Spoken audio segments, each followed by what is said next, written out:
Sabine Fauré a appris le verdict très tôt, à 6h30 ce matin. 20 ans de prison pour son mari, Pascal Fauré, un des 4 accusés français. Une condamnation lourde, à laquelle cette épouse ne s'attendait pas.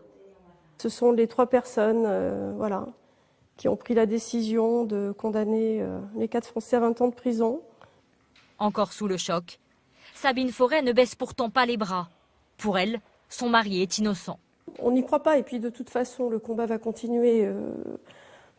On n'a jamais vu un innocent passer 20 ans en prison.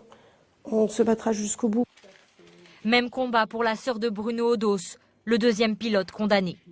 Elle en est certaine, son frère ne savait pas qu'il transportait dans l'avion des valises remplies de cocaïne. Ils n'ont pas à vérifier le contenu de leur avion. Eux, du moment que c'est validé par la douane, ils peuvent partir, quoi. Comme un taxi que vous prenez en sortant de la gare, vous lui mettez la valise dans le coffre, vous lui dites « emmenez-moi à l'autre bout de la ville ». Au téléphone, leur mère est effondrée. De toute façon, il a dit qu'on ne les avait pas écoutés. C'est pas possible de vivre un cauchemar pareil. Il est pour rien, le pauvre. Pour le comité de soutien, les 2 pilotes effectuaient un vol commercial. Ils ne peuvent donc pas être tenus responsables des bagages transportés.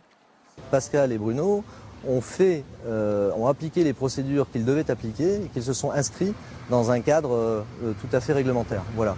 Et qu'à partir de là, rien que ça, en droit international, ça devrait leur valoir une liberté immédiate. Les familles espèrent désormais un nouveau procès pour leurs proches, pour que cette fois-ci, ils soient acquittés.